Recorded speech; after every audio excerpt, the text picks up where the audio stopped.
Parliament, we go back straight where we were before the new Constitution. So on one side, we think we should be able to consolidate our democracy and complete the implementation of the new Constitution. On the other side, they want to amend the Constitution and take us back where we came from 30 years ago. The second item on the ballot is our political culture. We believe that our focus should be building institutions, institutionalizing our governance, institutionalizing our politics, institutionalizing our accountability, and institutionalizing all the oversight responsibilities and our progress. What do I mean by this? On one side, we believe we must build our politics around political parties. We've painstakingly been part of building national political parties. I was a member of KANU when KANU was a national political party. I was a member of ODM when we built it as a national political party. I participated in building Jubilee as a national political party. Today, we have built the largest, most popular political party, the United Democratic Alliance, and we have built the largest, most popular political formation with our partners in NC and partners in Fort Kenya under the Kenya Kwanza Alliance. On the other side, many believe that politics should be built around personalities and personality outfits. The question that I often am asked is, how will you succeed in your presidential campaign unless you have the support of Uhuru Kenyatta or the next guy or the next guy, oblivious of the fact that we have built the largest political party to many people. And that's the culture we need to deal with, is that the institution of a political party, they don't see the value of it, they see the personalities. And that's why the contest in this election is, on one side, we have the team that I belong to, the team, the largest political party to many people. And that's the culture we need to deal with, is that the institution of a political party, they don't see the value of it, they see the personalities. And that's why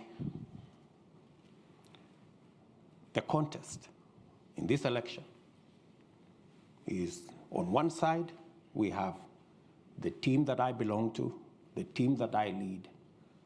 We believe that this contest should be framed around a national political party and a national political movement rather than on personalities and individuals.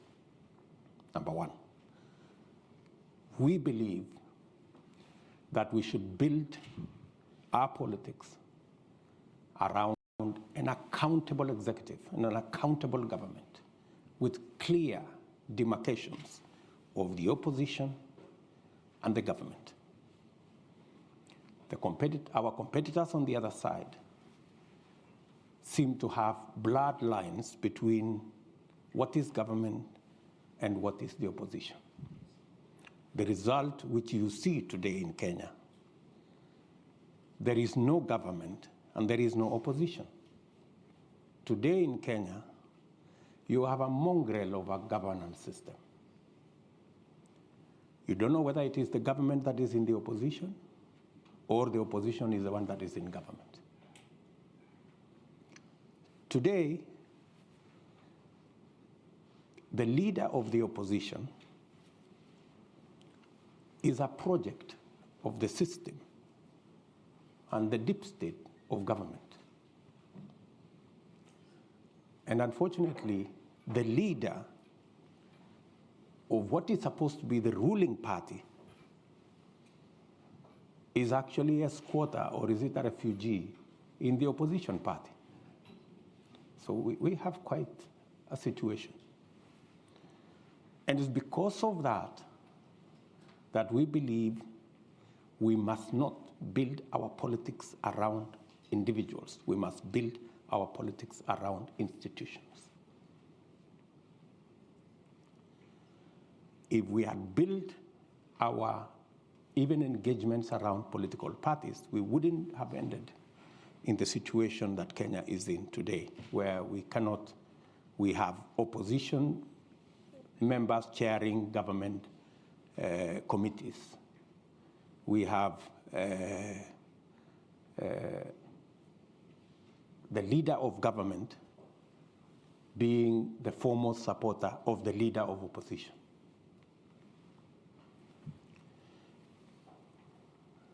The third issue on that subject of political culture and building institutions. Today, anywhere in Kenya, people will tell you the fight,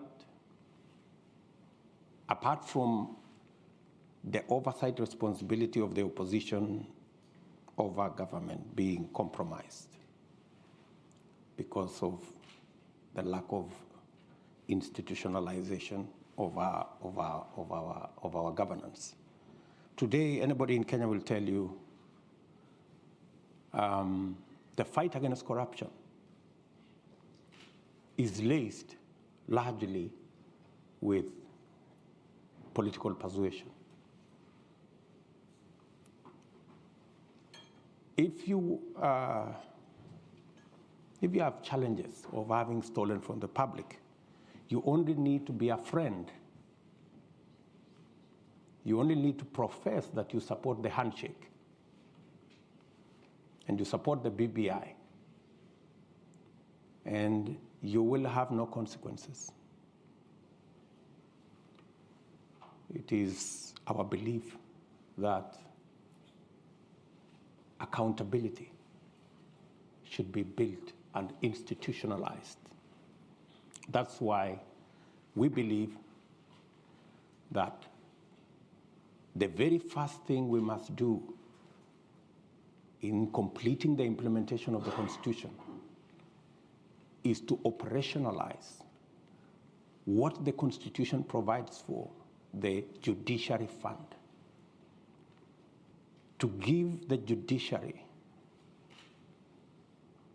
the capacity, the financial independence to be able to deploy their full potential in discharging their constitutional mandate of adjudicating on disputes, dealing with matters of accountability, dealing with matters of corruption, so that corruption cases do not take 10 years because the judiciary is undercapacitated, because they do not have the resources to hire the personnel, the magistrates, the judges, the software, the hardware, to be able to discharge their responsibility. At the very first instance, it's our commitment that we must operationalize the judiciary fund and get the judiciary to do independently what they are supposed to do.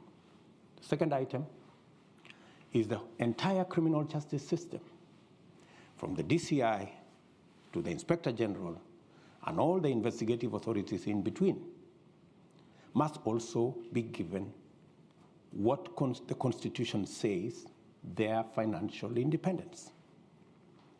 Today, the IG, the Inspector General, the DCI, they run independent offices, but they depend on the office of the President for their finances. They do not have financial independence.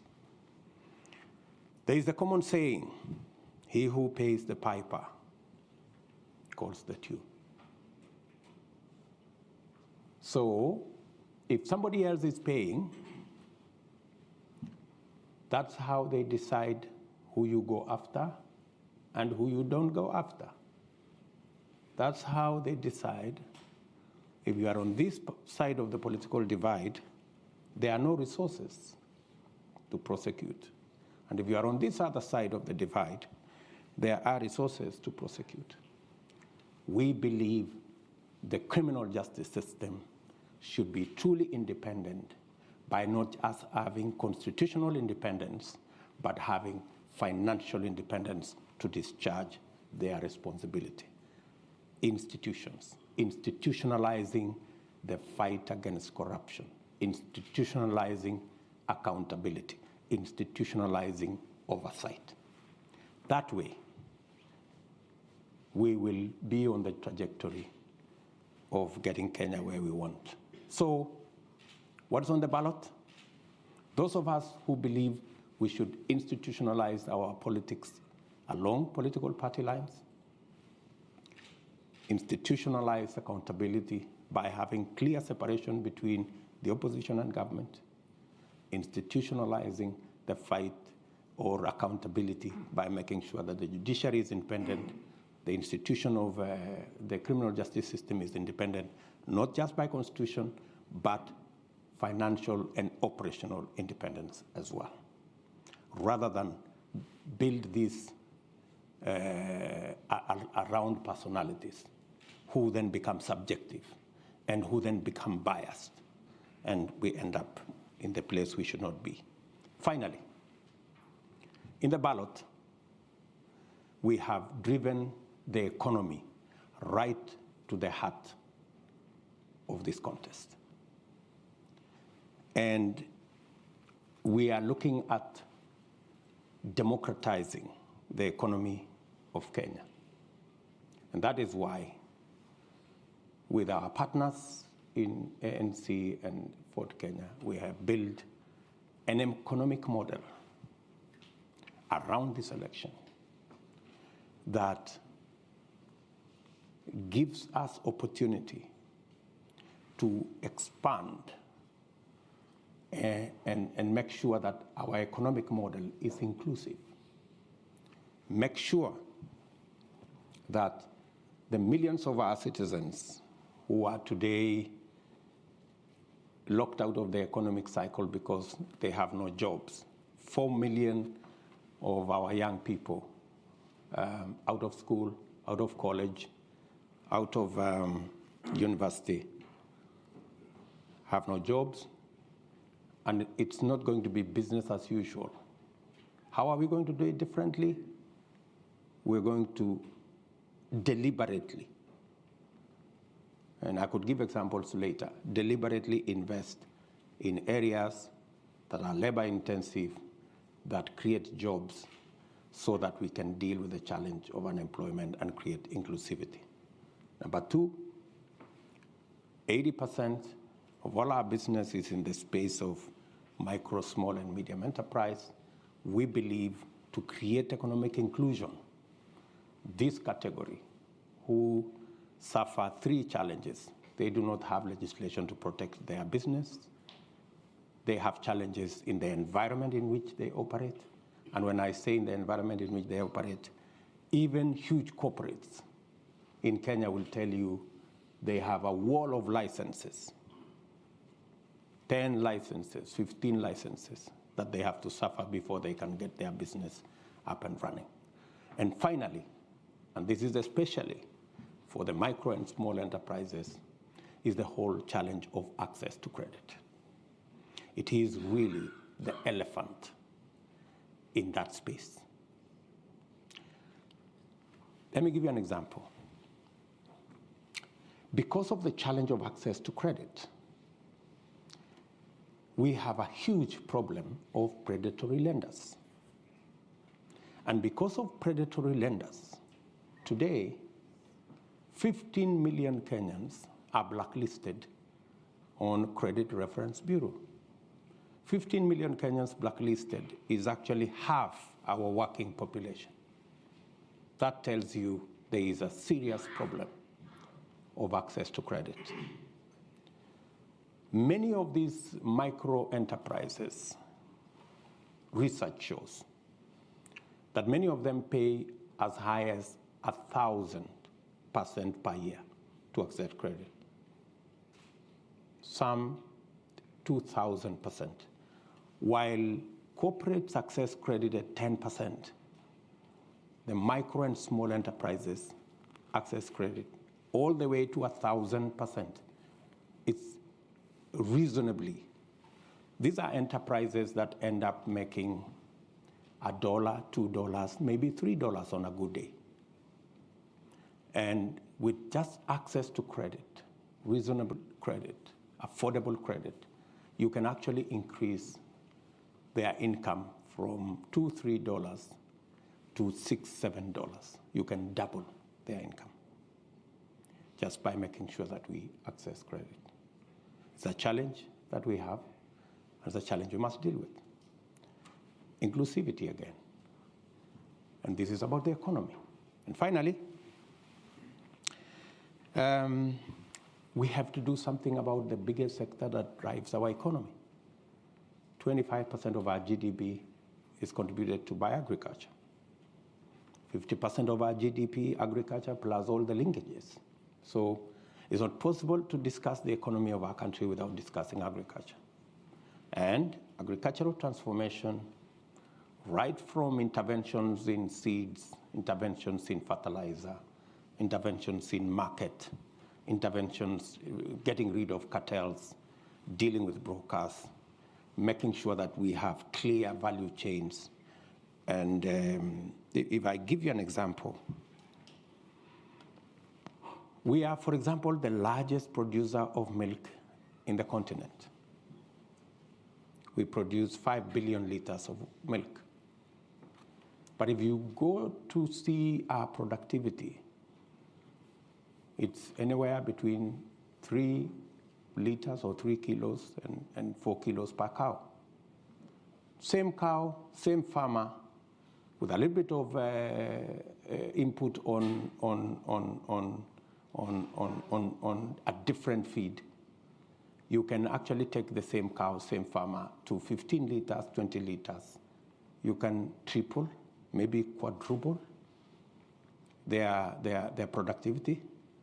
And we could turn around the fortunes of many in that space of agriculture. We import 180 billion shillings worth of food items into Kenya, when we have a huge farming community that can actually produce. 12 million households in Kenya are in the category that majority end up being net importers of food, yet they are farmers.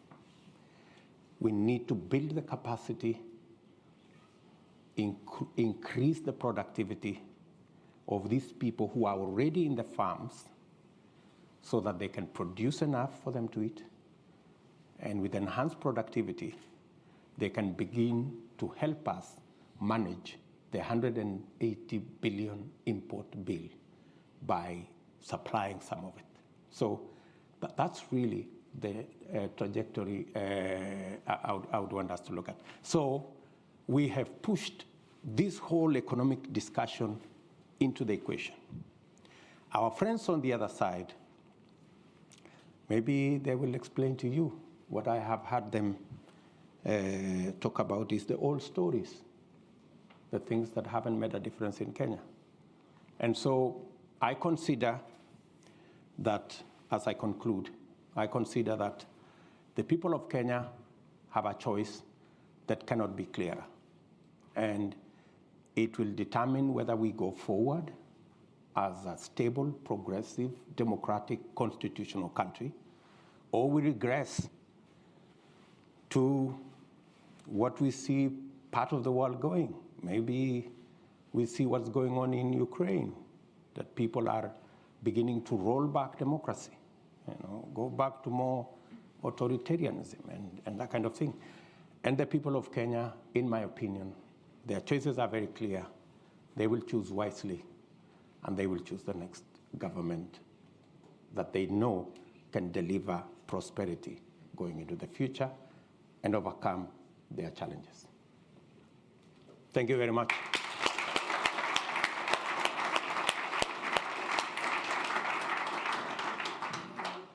So for those of you on Zoom, just a reminder, that was His Excellency Dr. William Ruto, Deputy President of Kenya, discussing the opportunities and the outlook for change arising from August's elections that are coming up in Kenya, and sharing his vision of a bottom-up economic model for Kenya's long-term prosperity. Just a reminder to everybody in this room that this event is the first of a series of events that we're organising at Chatham House on Kenya's 2022 elections and political developments. And next week, we will be advertising shortly. Raila Odinga will be speaking here also. So, if you want to ask questions, we're going to do this two ways. One is there's roving microphones in the room, and I'll start off that way. But we're also, via Zoom, receiving questions from all over the world. So if you want to ask a question and you're on Zoom, please use your Q&A box function to indicate that. And I will also see if I can invite some of those who are on Zoom to ask their questions verbally, but I'll also summarize some of those that are coming in. So again, we'll take 3 questions now from the hall, and the lady in the far left there, you madam, please go ahead and ask your question. Thank you. Deputy President, we'll take questions in threes, so if you just take down Your Excellency, Deputy President of Kenya, distinguished guests, Dr. Alex, my fellow Kenyans, first I say karibuni to our guests, and jambo. So, Mr. Deputy President, I've got 2 questions. First of all, let me just say, my name is Rosemary Adigor, and I'm the PR and Marketing Director for Azimio UK chapter. So I've got 2 questions for you. First, when you formed the government with His Excellency President Kenyatta, he treated you more like a principal. And in that case, you were given some of the most powerful dockets that, as any deputy president, we've never seen that sort of. So that was generosity from his part. But you also played because you also brought the number with you. So it was like this.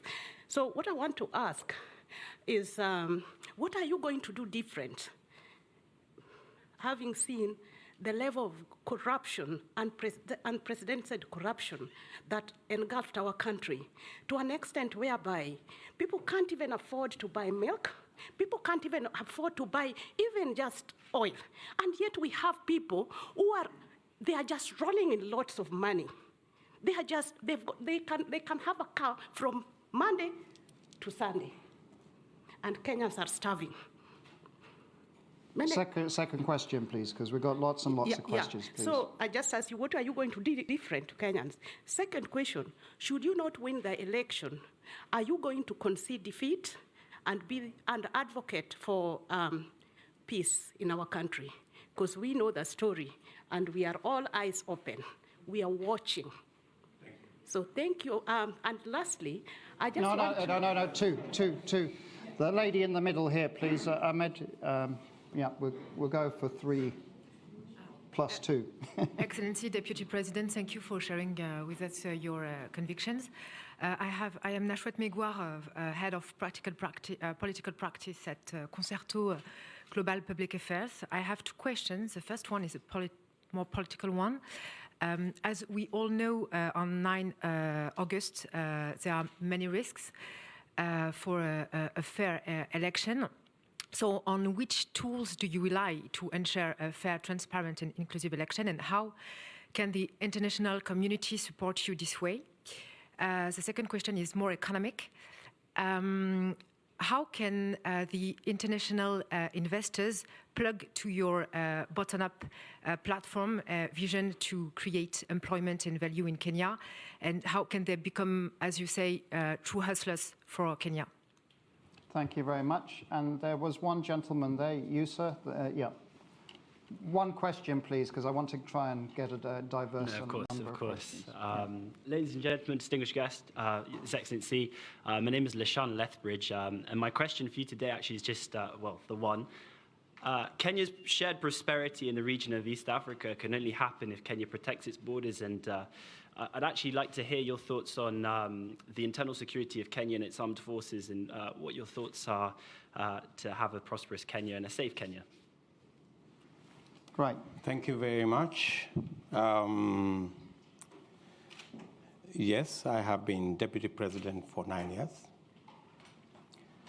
I don't know which dockets were given to me, because when President Uhuru Kenyatta formed government after the election, we've always had one president. We've never had two. And the responsibility over government has never been shared between Uhuru Kenyatta and myself. Our first term, we ran a coalition government, but I can tell you there was no single opportunity where my party held a PG outside President Uhuru's party. We had one parliamentary group, one government, one program, and it was all clear.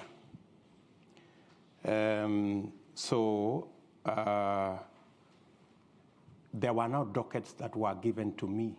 I didn't appoint no minister anywhere. Everybody was appointed by the President of Kenya.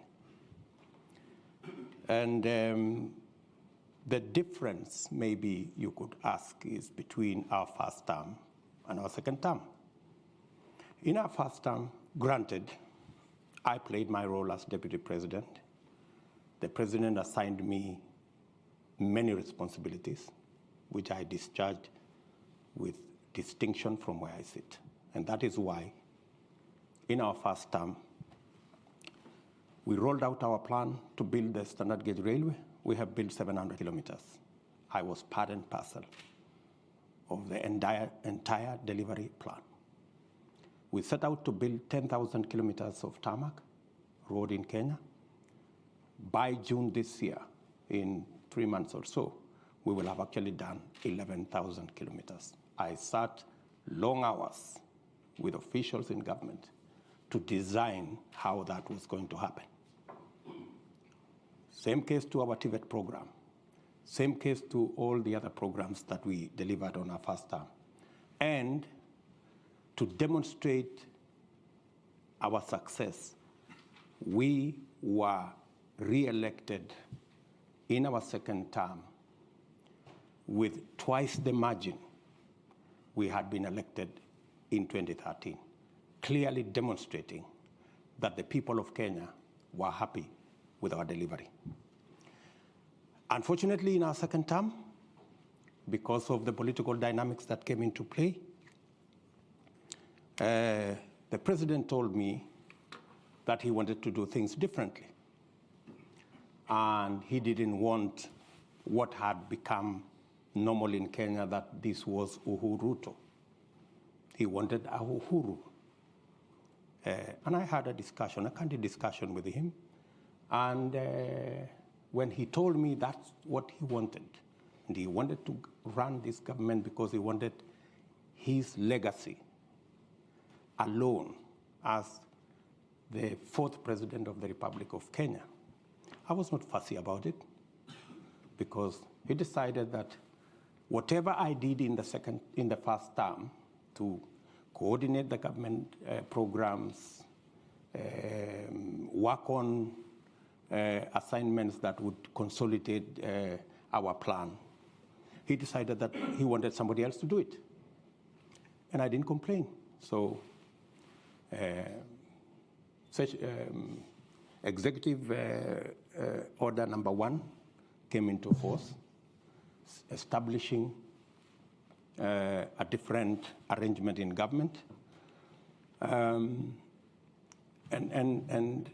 I had no quarrel with it, because that's how the president wanted to deliver on his second term. Unfortunately,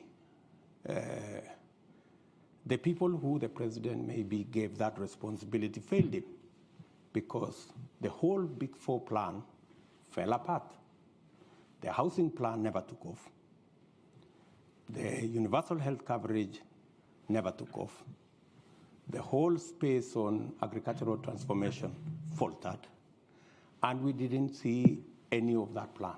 In fact, at some point, it forced the president to change the plan. So we went away from the original plan of Big Four.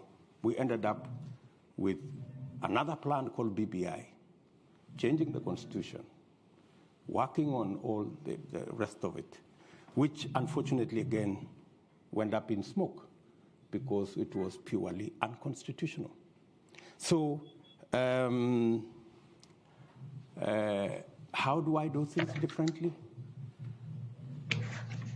If we had done things the way we had done in our first term, making sure there are clear lines between the opposition and government, so that government can be held to account, so that the opposition can play its role, so that instead of the opposition being lackeys and being brokers and being the ones organizing cartels in government and participating in corruption, they should be providing oversight. You're correct. You know, Kenya is in a worse place today. There is no oversight. The fellows who are supposed to provide oversight in the opposition are the ones driving the scandals, from KEMSA to all these. They are the ones participating in the troubles. Coming to my grand lady here.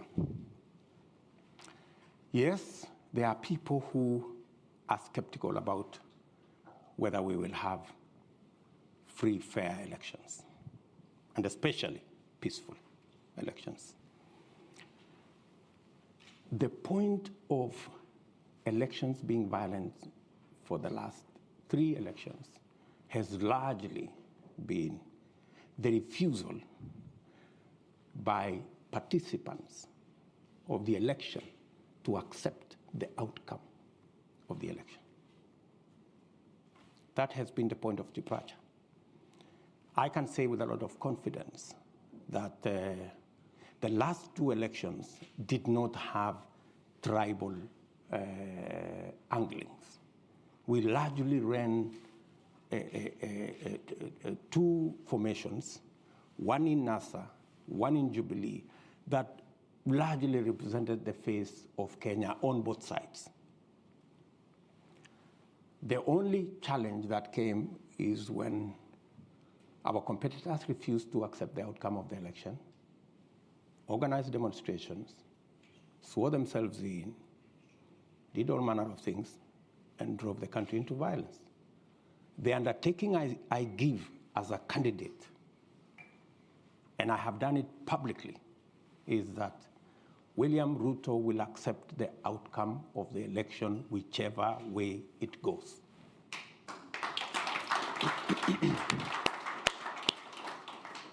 And I want all the other candidates to make the same commitment.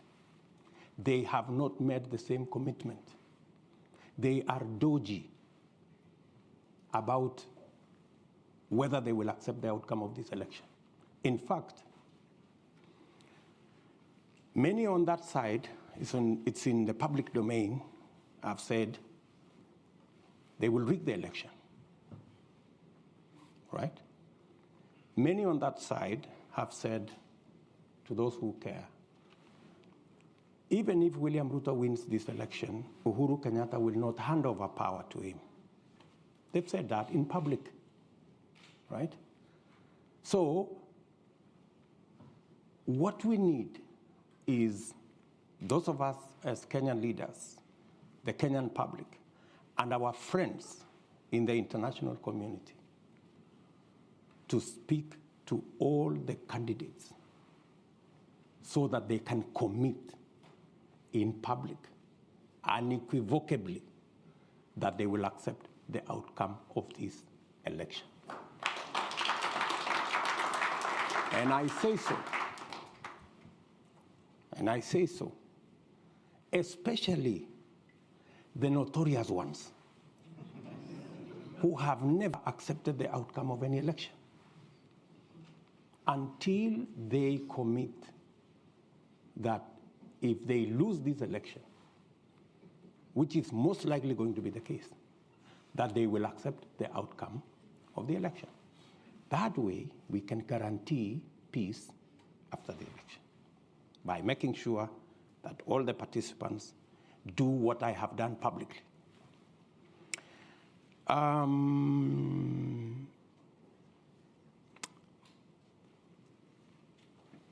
The gentleman has talked about the whole security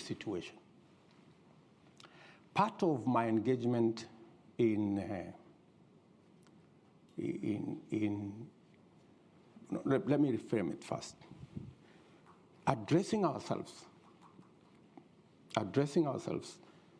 to the inclusive economic model goes a long way in managing the security situation within our country, because many of times the contestations and the conflicts are around resource sharing. The sooner we address ourselves, increase the possibility of our pastoralists, make sure that we enable our pastoralists, enhance their productivity, enhance the productivity of our farming communities, build resilience, and make sure that we using the inclusive economic model, we carry everybody along. We will pacify the country within. And working with our development, with our international partners, and this is the discussion I was having with the State Department, and hopefully I will have that statement with the Minister for Defense and the Minister for Africa tomorrow here in the UK, is on how we can build on the partnership that exists at the moment to deal with violent extremism, and to deal with the challenge of terrorism, and to deal with the issues that are cross-border, how we can build that alliance around AMISOM, around the partnership we have to secure not just Kenya, but to secure the region so that we can make it available for investors and for partners to work with us in the progress of our country.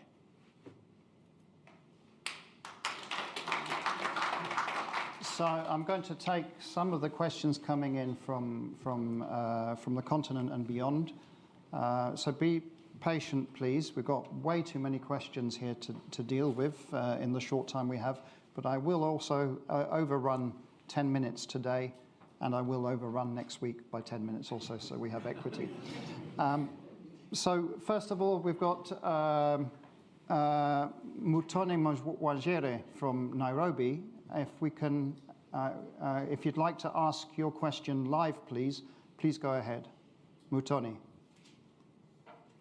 Are you there? Hi, this is Mavani. Yeah, I'm here. Can you hear me? Yeah, please go ahead. We can hear you. This is Mavani Wanyaki. I had several questions, but I will respect Alex and ask one. How do you reconcile your stance as a defender of the Constitution today with the fact that you mobilized the no vote in the constitutional referendum of 2010? Thank you. Thank you, Mutoni. We also have a program here called our Common Futures Conversations. And so our next two questions will be from young members of that project. For your information, Deputy President, the Common Futures Conversations project at Chatham House is a centenary initiative. We celebrated our centenary in 2019 that uses a bespoke online platform to provide space for young people in Africa and Europe to share perspectives on key global issues and engage in policy makers. We've received many questions from them, and we've chosen two to ask their questions live to you. So first of all, I'd like to invite Salome Nzuku to ask the question. Salome, please go ahead. Thank you for the opportunity to ask this question. My name is Salome Nzuki. I am a founding member of the Common Futures Conversations community and also a Chatham House Youth Advisory panelist. Currently, I work at the Ministry of Foreign Affairs here in Kenya.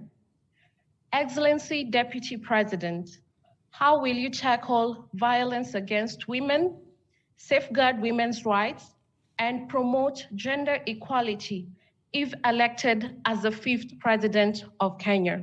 Thank you. Thank you very much. And then the second question is from Daniel Orogo. Daniel, please go ahead.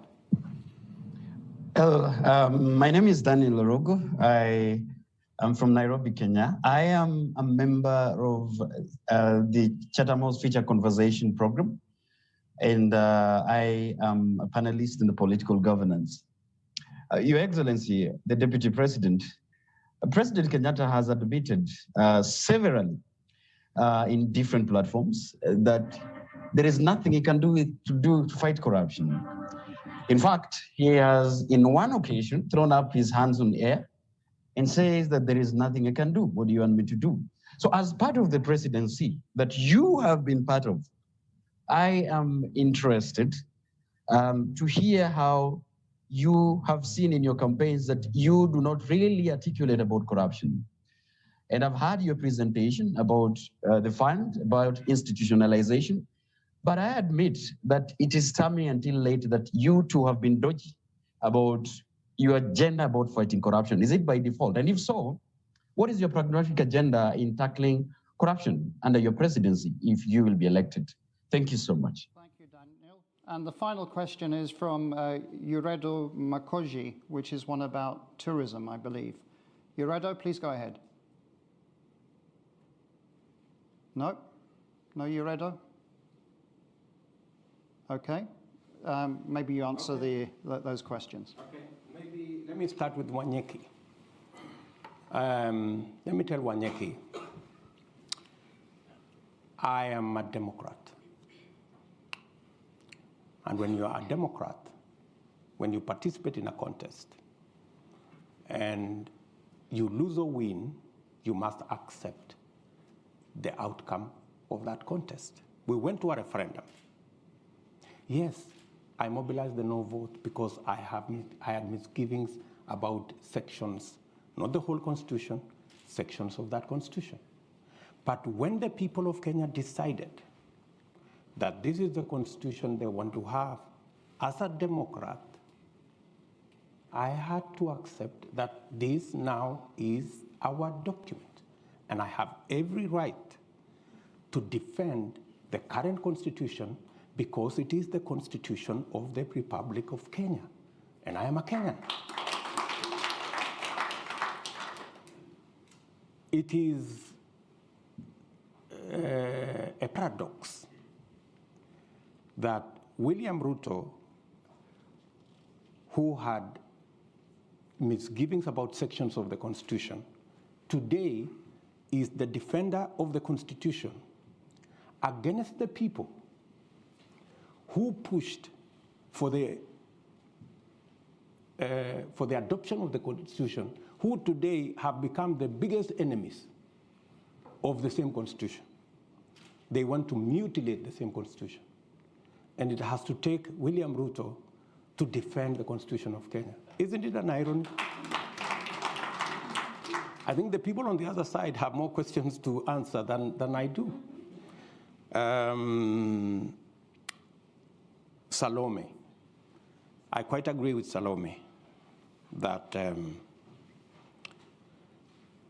we must be even. We are the losers when we exclude women from the leadership of our nation. we have seen the value of women leaders. We have seen the contributions that they make. I have nominated no less than 4 women who have gone ahead to win elections because they've been given a chance to serve. So the more women, the more we provide opportunity for women to participate in leadership, the better for everybody. And that's why, even in the BBI process, I was against getting women from elected positions and making them nominees, of people, their friends, their relatives, their girlfriends, and all the rest of it. We must continuously provide a platform for women to be elected, for them to participate in elective politics. What are we doing? As a party, for every elective post, women pay for nominations half what men pay, as a rule. Number 2, we have made it absolutely clear. It is in the rules of our party that any violence is an automatic ticket to disqualification, especially violence against women. So violence is a no-go zone in our party. Violence against women has the severest consequences because we need to provide the opportunity for women to participate in the leadership of our nation. And going forward, we will support the affirmative action components that ensures that representation progressively until we have parity on matters to do with gender becomes part of our equation until we get everybody the opportunity to be elected. David, I don't remember what David was asking. Can you remind me, David? Corruption. Yes, good. David was asking about the subject of corruption. And precisely, he's captured it very well, that there are so many people who pontificate about the fight against corruption. He said, President Kenyatta at some point said there was nothing he could do. I think that's a question he needs to direct to President Kenyatta. I would not throw up my hands that I have nothing to do. I have something to do. I need to get the criminal justice system to have its own financial independence, give them the capacity, the software, the human capital, the hardware to deal with corruption. I have said that I will roll out the judiciary fund to enable the judiciary to deal with accountability by providing them the human resource, the financial independence, the hardware and software to be able to adjudicate over matters and to deal with corruption cases expeditiously. Part of the lethargy around corruption is because it takes 10 years for a corruption case to be dealt with. Why? Because the whole investigation chain is lethargic, and the judiciary do not have the capacity to fast track because they are constrained financially, because we haven't made it possible for them to have that capacity to deal with matters to do with corruption. I have been very clear in my mind as to why the fight against corruption is top on our priority by institutionalizing the fight against corruption. And it is not going to be something personal between me and my friends or my enemies. It is something between the criminals and the law. And in my very honest opinion, the rest of the people who are giving us long lectures about corruption, it is public knowledge in Kenya that there are people who run a laundry to clean, corrupt people. If you are a corrupt person, you just need to pass through some office, pay some small stipend, and all of a sudden you are a clean person, you have no case to answer. I don't think that's what fighting corruption is all about. I don't think personalizing the fight against corruption so that it is me versus my enemies, that's not how to fight corruption. The way to fight corruption is to build the institutions that can independently deal with the challenge of corruption. One final thing. Willie Mutunga, our former Chief Justice, when he left office, he said the one thing that he was very happy about is that the telephone line never rang with a call from State House. In 4 years that he was Chief Justice, not one day, it never rang. And he was very proud of it, because that's how to keep the independence of institutions and to make sure that every institution does its job. And that's the essence of why the Constitution set up independent institutions to deal with weighty matters like oversight, accountability, and the whole criminal justice system. Okay, too many hands for the time we've got. Sir, you've had your hand up almost all the way through, so that might be that it's your lucky moment because it's such a strong arm, but you have to be quick, yeah? Just one question sharp. Please go ahead. Thank you. The Deputy President, my question to you, and this is to be fair to your competitors, it's not that they don't have an agenda. They have a very potent agenda. And to quote Abraham Lincoln, when America was at the point of dissolution, made a very great speech about a house divided against itself cannot stand. And as a man of faith, are you saying the unity call by your competitors is not worthy, seeing that Kenya has been divided since independence, and the presidency has been circulating amongst two tribes, and the unity call and the marginalization of Kenyans is not an agenda? You're saying it's an old story? I really want to hear what you would respond to that. Thank you. Thank you very much. The lady in the middle just here. Yes, please. It's coming. Yep, your opportunity. Thank you very much. My name is Karen Juguna. I am a midwife here in the UK. I trained and practice here. And my question is around health. Women's health and sexual reproductive health is an issue that's close to my heart. So I would like to ask, what are the plans for your government to tackle the high maternal mortality rate in Kenya? As you know, Africa as a whole, we contribute to 2/3 of maternal death in the world. And Kenya has its fair share.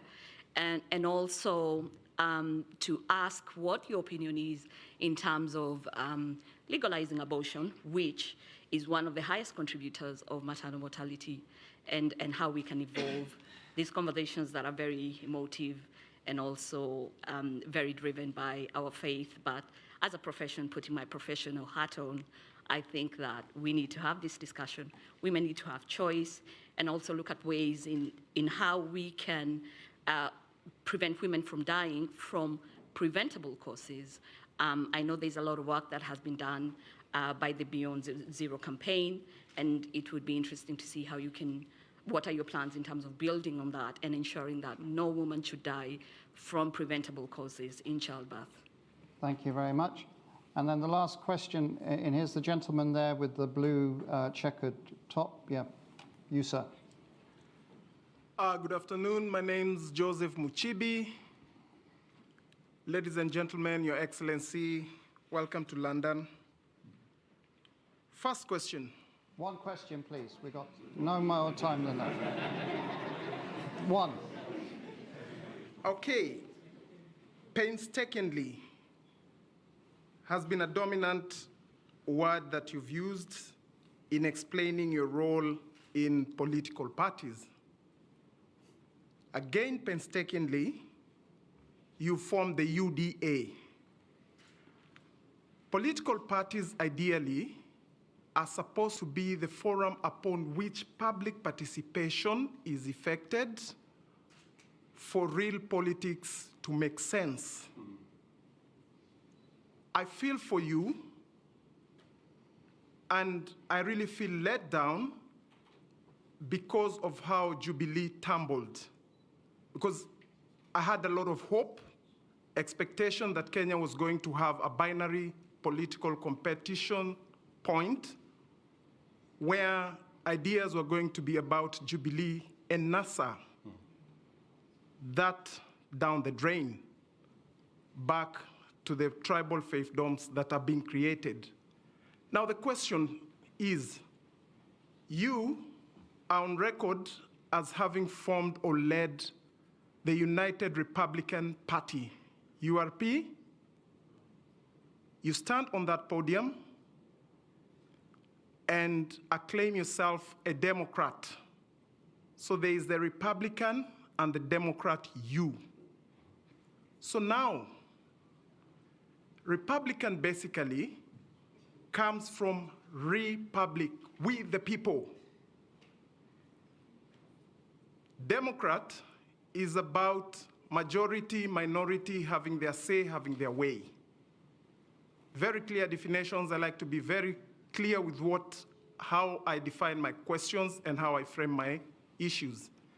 Now, the problem in Kenya is, or as it is, the parties as we have them are operating at the behest of the political leaders, briefcase parties, owners of parties, people do not have. Because recently, in one of the NDCs, a list came and names were mentioned, and the question was put to the floor, yes, nays, yes, have their day, elections. Really?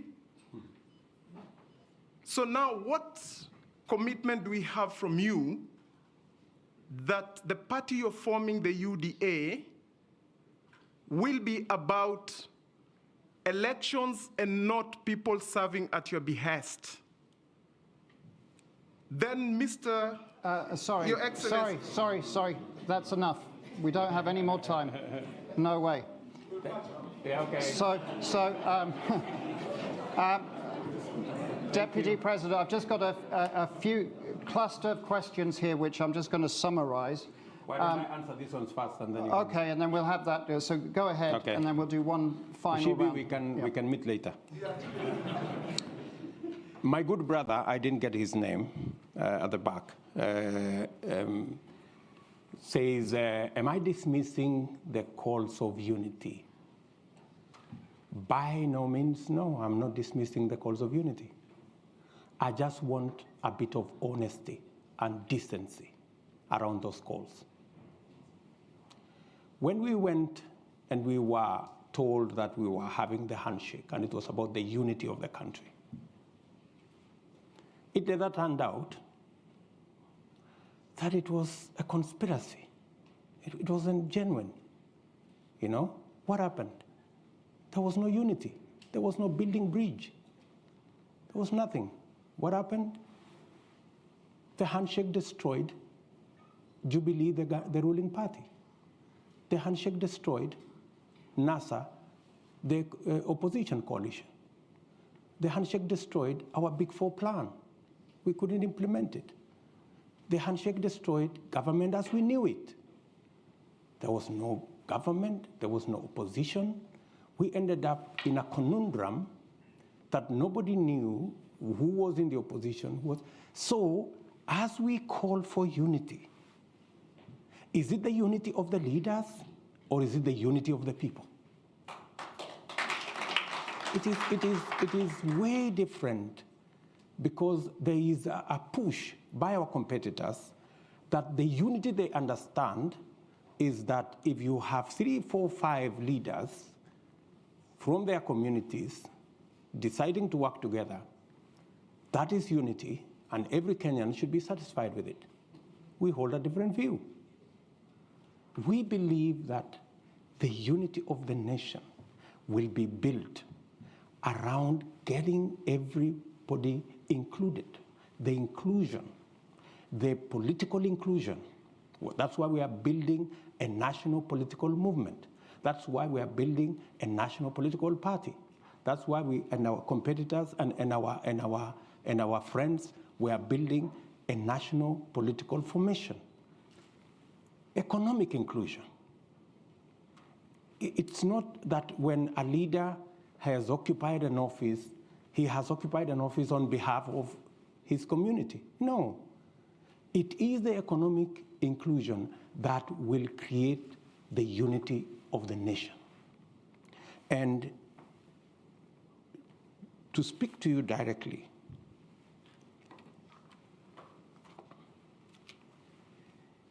if you want to tell us today that you want us to believe you, that you are genuine about the unity of the country, you know?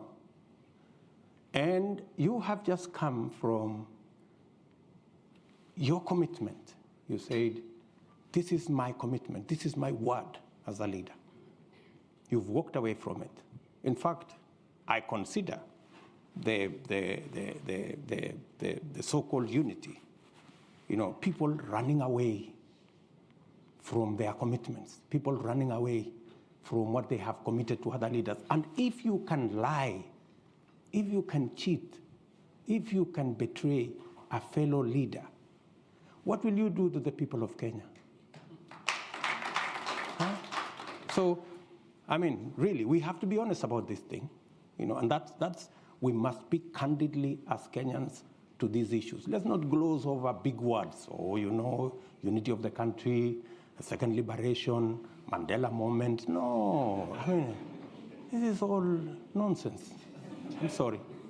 I mean, we really must speak to the real issues that bring people together. Health.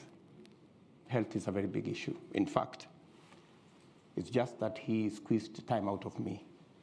That's one thing that is at the heart of this conversation.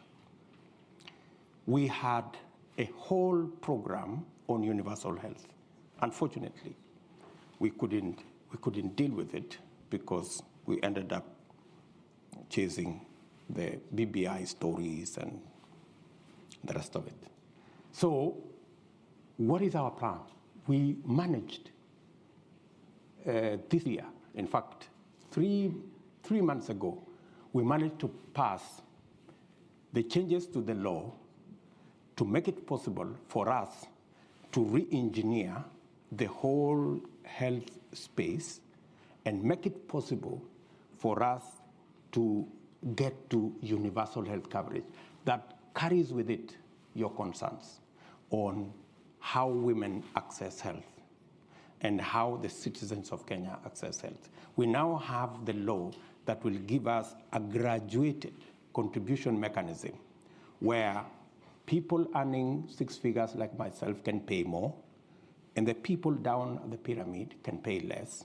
And it is our considered view, coming from experts and complete with actuarial expertise, that it is possible under the new arrangement for us to double, if not triple, the resources that will be available to manage our health under our new health program as passed by the law in Parliament.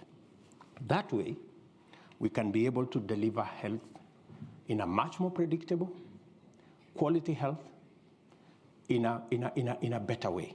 And with it, you know, when we came into office in 2013, I remember, I think it was in 2015, We then said that government of Kenya will pay through National Hospital Insurance Fund for every mother who gives birth.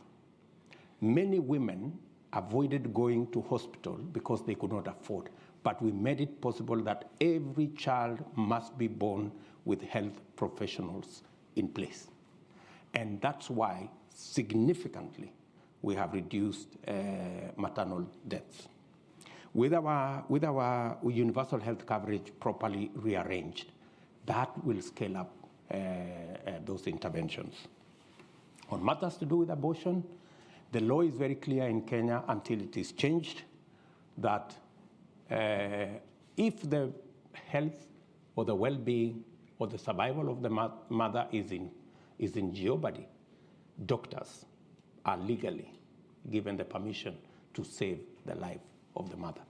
So that the provision on where life is in danger is already captured by our law. Maybe then, unless you're talking about something much more progressive, then that's another discussion. Kenya is a democratic country. We will have a conversation.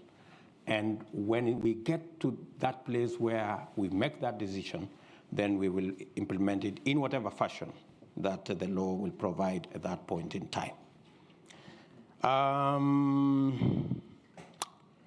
Mushibi, sorry. Yeah. On what guarantees do we have to make sure that we are not transiting from this party and the parties are not democratic and that kind of thing? I am the biggest loser when it came to the collapse of Jubilee. I had invested, the same way I see that passion in you, I had invested a lot of emotion, a lot of effort in building the Jubilee Party. Unfortunately, we tried. The members of my team who are sitting here, who are members of Jubilee, know that I was the last person to accept that we move out of Jubilee. I was the last person. They are here, they are seated in this table. I was the last person. Everybody else had come to the conclusion that Jubilee cannot be saved. We have to get out because this Jubilee has been taken hostage by people who did not want us to have a platform to be able to prosecute a national agenda. And when there was no option, we left. But the flip side is that we ended up with a much more popular party than Jubilee. We ended up with people even who were not in Jubilee joining us. Some of them from other political parties, some of them even from ODM. We even have members of ODM who are sitting in this audience today who have joined us in UDA. So that's what it is. So I quite, the same way you sympathize with me, I also sympathize with you because I could see you are a great believer in that party. We don't have any more time for questions from the audience. This is the Royal Institute of International Affairs, so there are two questions that I've got from Joel Keefe and also from Amitav. One is, if you're president, what's your position on the East African community? How are you going to get unity on it? And do you have a vision for common currency? And the second question was about what's going on in Ethiopia. How worried are you for Kenya? Those are the two questions.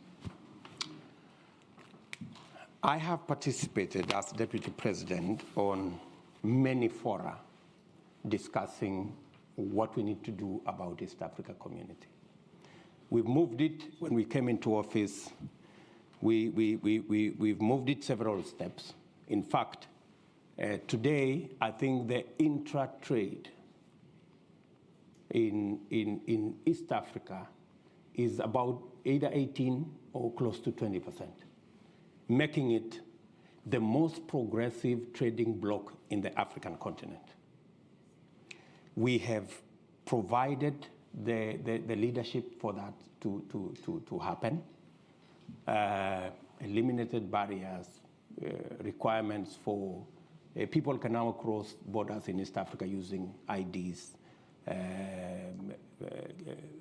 Students learning in different countries can pay fees using local currency. I think we are making that progressive. We are admitting DRC into EAC as part of building the necessary network that would enable us to do more trade.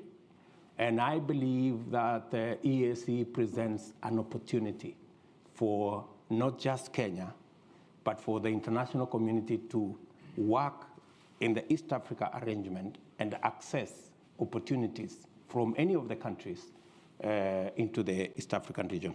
I also see EAC as a building block to Africa Continental Free Trade Area.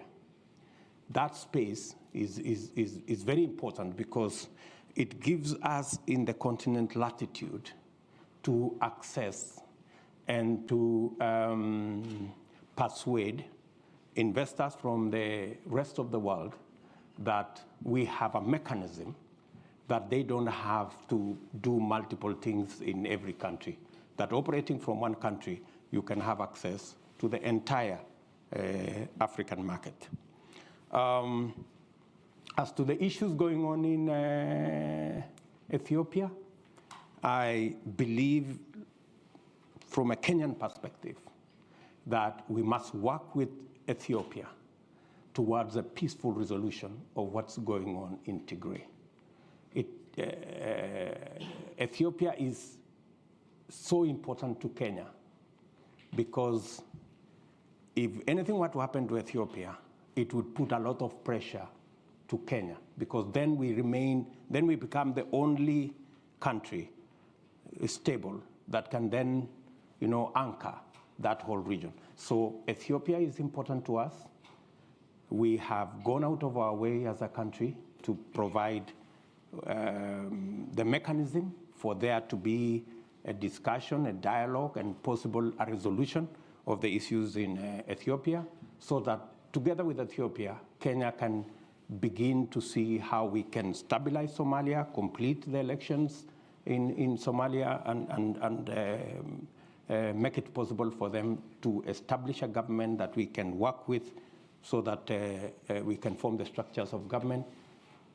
With Ethiopia, again, work on South Sudan to complete the peace discussion there so that we can also settle the government there, and also work with the Sudan so that we can transit from the military to a civilian authority, again, to consolidate the whole of Africa and that region so that we can have a peaceful neighborhood. Thank you very much. So first of all, first point, I want to apologize that we overran a bit. Your indulgence is much appreciated. We will overrun next week for the same amount. Secondly, you're of course all welcome to register for next week, so we'll be very happy to see you again. And also just to to tell you, in fact, the Deputy President mentioned the AFCTA. Well, we've got the the Secretary General of the AFCTA speaking at Chatham House at the end of this month, so we also hope that you'll come back and listen to that. And finally, most importantly, if we can all thank His Excellency Dr. William Ruto for being with us today.